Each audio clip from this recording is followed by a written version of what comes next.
L'astrologie occidentale constitue un système complexe et fascinant qui s'appuie sur le découpage de l'année en 12 segments égaux de 30 degrés, chacun correspondant à un signe du zodiaque. Contrairement à l'astrologie sidérale, qui se base sur la position réelle des constellations, le système tropical s'articule autour des saisons terrestres, permettant de déterminer l'influence globale sur la personnalité selon la date de naissance. Le signe astrologique d'une personne est principalement déterminé par la position du Soleil le jour de sa naissance. Par exemple, les béliers sont nés entre le 20 et 1 mars et le 19 avril. Vous trouverez de nombreuses ressources sur ce sujet sur notre site. Connaissez-vous votre signe solaire et votre ascendant? Avez-vous déjà réalisé votre thème astrologique? Vous pouvez le faire gratuitement et simplement sur notre site. Il suffit de connaître votre date, heure et lieu de naissance.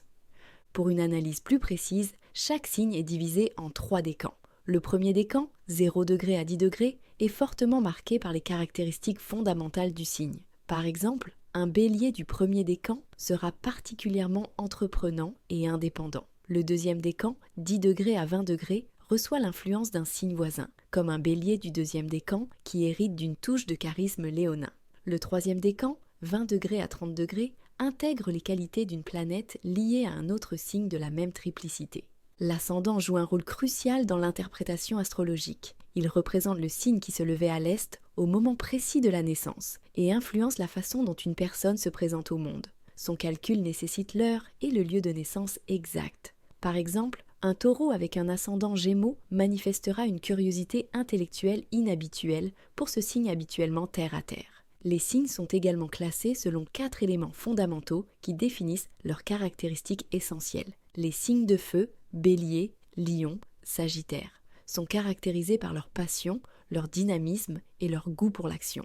Ils excellent dans les initiatives audacieuses et recherchent constamment la nouveauté. Les signes de terre, Taureau, Vierge, Capricorne, se distinguent par leur pragmatisme et leur ancrage dans la réalité. Ils privilégient les solutions concrètes et accordent une grande importance à la stabilité matérielle. Les signes d'air, Gémeaux, Balance, Verseau, brillent par leur intellect et leur capacité de communication. Leur agilité mentale en fait d'excellents stratèges et médiateurs. Les signes d'eau, Cancer, Scorpion, Poisson, sont profondément liés aux émotions et à l'intuition. Leur sensibilité et leur empathie naturelle leur confèrent une grande profondeur émotionnelle. La position des planètes au moment de la naissance enrichit considérablement l'analyse astrologique. Chaque planète gouverne un aspect spécifique de la personnalité. Le Soleil représente l'essence profonde, la Lune régit les émotions, Mercure influence l'intellect et la communication, Vénus gouverne l'amour et l'harmonie, tandis que Mars symbolise l'énergie et l'action. L'astrologie permet également d'évaluer la compatibilité entre les individus. Les signes du même élément forment généralement des associations harmonieuses. Par exemple, un lion et un sagittaire, tous deux signes de feu, partagent une énergie dynamique et un désir d'aventure. En revanche, un scorpion, eau, et un verseau, air, peuvent rencontrer des difficultés en raison de leurs approches fondamentalement différentes de la vie émotionnelle. Les naissances qui surviennent durant les périodes de transition entre deux signes, appelées cuspides, représentent environ 5% des cas. Ces situations nécessitent une analyse approfondie du thème natal pour déterminer l'influence dominante. Par exemple, une personne née le 22 novembre pourrait manifester des caractéristiques tant du Scorpion que du Sagittaire. La distinction entre le zodiaque tropical et le zodiaque sidéral constitue un autre aspect important de l'astrologie. Le zodiaque tropical se base sur les saisons terrestres, tandis que le zodiaque sidéral s'aligne sur les constellations réelles, créant un décalage d'environ 24 degrés dû à la précession des équinoxes.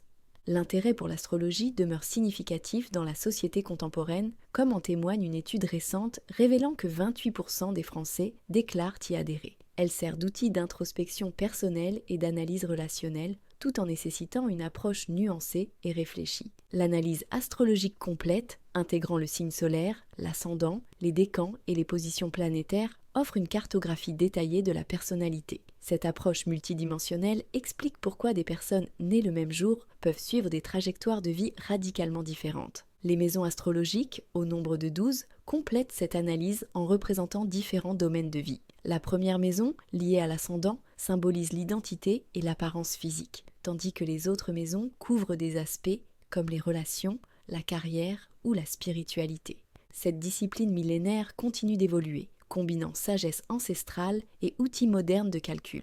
Elle propose une perspective unique sur la compréhension de soi et des relations interpersonnelles, tout en invitant à une utilisation éclairée de ses enseignements. L'astrologie offre ainsi un cadre d'analyse riche pour explorer les différentes facettes de la personnalité et des relations humaines, tout en reconnaissant la complexité et la singularité de chaque individu. Elle constitue un outil de développement personnel qui, utilisé avec discernement, peut contribuer à une meilleure compréhension de soi et des autres. Vous êtes curieux d'en savoir plus ? Abonnez-vous à notre podcast et découvrez notre site AstroVibe.